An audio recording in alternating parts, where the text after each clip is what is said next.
First thing that we should talk about, obviously, play-ins went a lot differently than people thought. There's a bunch of different things we could start with here. LGD didn't look as strong, but I feel like the team that had the most egregious performance was Mad Lions. And yeah, obviously from EU, you watched a ton of their games during the regular season. I did as well, and the result was not expected. I feel like the team looked completely different than normal. So I'd love to get your take on what you think happened with Mad Lions to get to the state.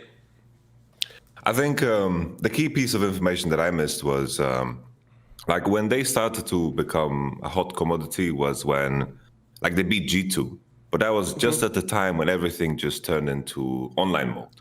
Yep. And they hadn't played on stage in forever, and I think that literally broke them. I thought coming into the tournament, I didn't think the meta would change that much. I thought any team that didn't play Evelyn or whatever, Lucian, would just catch up really easily. And I thought, in my mind, this was Mad Lions' biggest issue when they faced up against Rogue, because they were like drafting GP, Senna, TF in the same team. It's like, who are we supposed to help? We're just three nurses or something. I don't know how to put it. Yeah. And I thought they're going to figure it out, come into the group stage. They're volatile. They're going to do better than they did. But I just literally feel like they hard choked. I don't know. I feel like their coaching staff hard choked. I feel like the players hard choked. Every aspect of that team just choked. Yeah, so the horrible irony of all this, by the way, is I can't remember, Dom, if it was actually on Crackdown, but I know it was on some of my shows this year where when I had a bunch of the staff from Mad Lions, so Peter Dunn, although to be fair, he wasn't as bad for this, but particularly when I had Mac, actually, the young coach of the team who was like coaching the split, etc., he basically was arguing when people, actually when they were in their prime, like he's talking about, like when they were doing great performances in spring and winning summer, they were like the best team ranked in the league for most of the split. People would bring up just tangentially, because it's obviously conversation starter, like, what about the fact that your team did it all online? Or, what would have happened if it had been on stage? And all these guys did was, listen, what I get every coach would do of like, no, my players aren't like that, they wouldn't have choked out of that situation. Like, they would be cool. And I was basically telling these guys, look, I'm not saying they wouldn't, like, no one can know. But that's the point. You can't know that. And it doesn't matter how many brilliant practices you've had and how many great best of ones they win and all this, like, until they've been in that moment, you can never know. Like, in fact, that's actually the curse of being, in my opinion, a coach in League of Legends, is that in games like CSGO, you play like 4 lands in the first 2 months, mate. Like, you get loads of chance to see if that guy chokes, like where his limit is, like what kinds of teams he's going to have a hard time against, what time of team he'll just play well. Like, you don't get that in League. You have to play the whole fucking season, essentially. Then you get these 2 moments, if you're a regular season team and not going to MSI, you get 2 moments in the whole year to go, holy shit, this isn't even going to work. Oh, God, what have I done all year? Like I can't even blame the coaching staff in that sense. Like, you don't know what they're going to be like in an online game in their fucking bedroom, essentially, versus like Worlds, versus all these teams that essentially, by the way, they're playing for their entire life, and you think you're just playing the first normal part of the tournament before you play the real tournament. Like,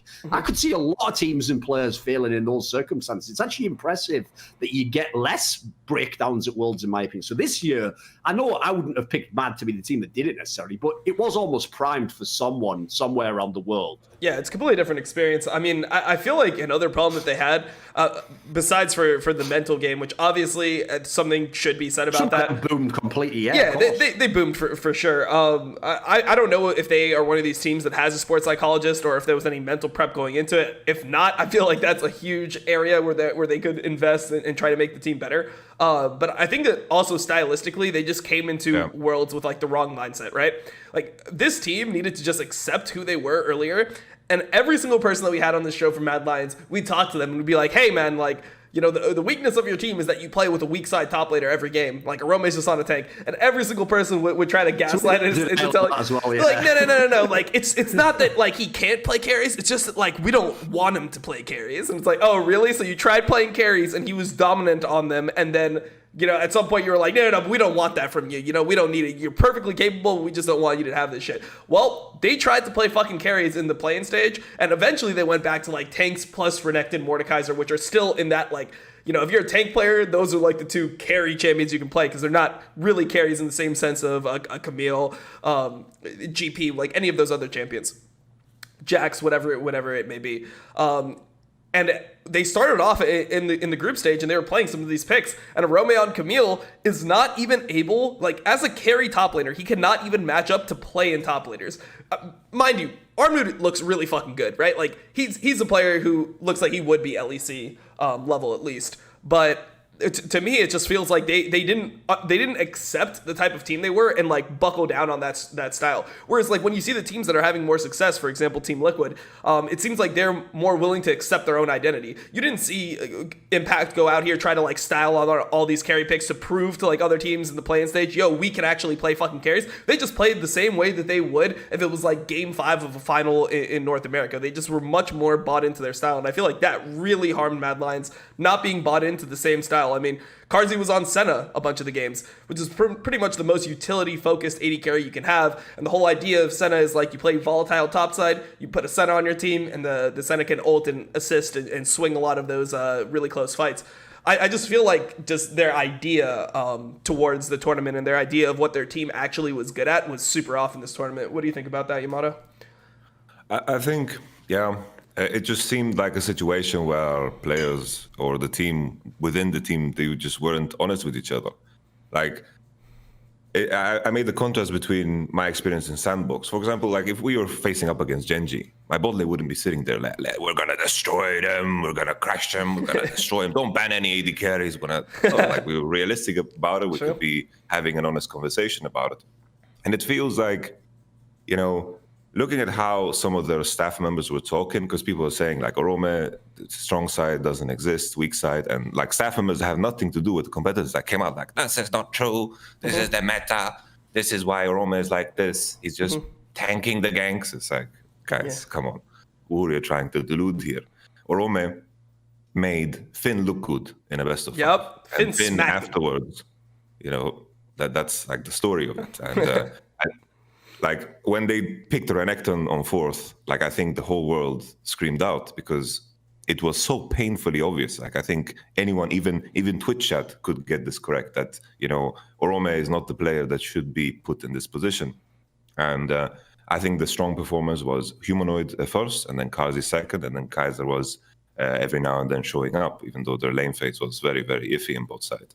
And this was so obvious. Just set yourself up. Like even just put Shadow, just fucking pick him Sejuani or some shit, something he can't fuck up. Just pick something that scales and that has no interaction with the game, because whenever he interacted, it just became worse. Or just pick a ganking jungler, right? Like you can just pick Volibear. Cool, yeah. You can pick Volibear, put him on Predator Volibear, like some of these teams do in LCK, and just have him do his job. You know, he'll be able to pressure the game. Volibear is one of the easiest champions to gank on. Can control early dragons, do stuff like that. It's gonna fall off, but at least you can have some effect on the game.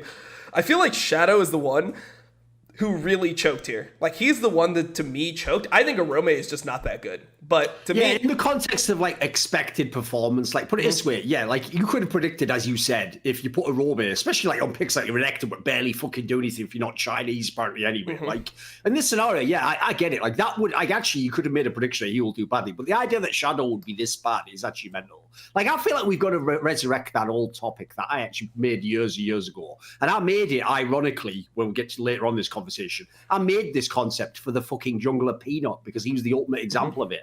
Which is, we've got to stop doing this where we take the jungler role, one of the roles that has the least to do with mechanics. It's actually all about decision making, understanding what your teammates are doing, what they need, what you need. It's all about like to me, jungler is about win conditions. You're supposed to know how to win the game. That's why to me, the ultimate example of a guy who showed what that role did while being not even vaguely competent was High when he was the Cloud9 jungler. He was garbage at the champions. He just knew how the game was supposed to be played and he knew what to do on the map or how to help this fucking guy on the map. Like, oh, this is where he's going to be in his lane. Like, he didn't know any of the particulars of like being a jungler. Like it's solo queue, he would have lost those games. But the reason he could win them on stage is, like I say, he understood the game.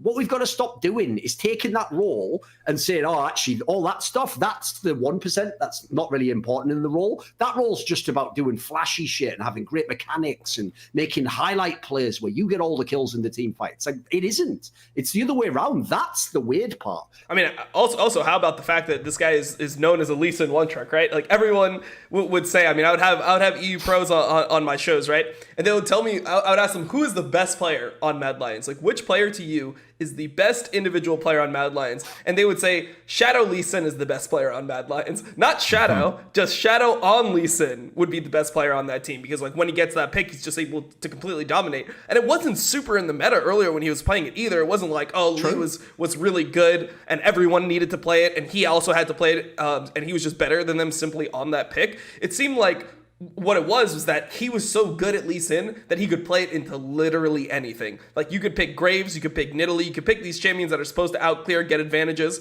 and he would just be able to make up that difference in sheer mechanics, being able to just like go into the enemy jungle and just run you the fuck over as Lee Sin, just one-shot you and do things like that. And they didn't even play it once. Like, it was so crazy to me that even when things got super dire and it's like, okay, guys, like, you're about to be fucking eliminated from this tournament, like, get everything together, just play your best. It doesn't matter how it looks, like, you just need to fucking advance. They didn't even go back to one game of Lee Sin. It seems so fucking weird to me. Like, my guess when it comes to his Lee, I think he felt like he was a lot worse. And Lee requires a lot of precision. And I think if he played it, it probably would have looked egregious. I just feel like he didn't feel comfortable at all on stage. Lee Sin, like, everything needs to connect for this champion to be useful at all. And I think, I feel like Lee Sin wouldn't have saved him. And I think if he played Lee, everyone would even, think worse of him, I think he just wanted to maintain that mystery. Because at one point, it felt like Mad Lions were no longer, like, in the context of the last best of 5 that they played, it wasn't about, like when drafting turns into not optimization, it just turns into this, we need to cover for everyone's feelings. Exactly. That's what it comes down to. And then that's when I realized that, holy, play-ins is actually not that good, and it's just overinflated by the format and the best of ones.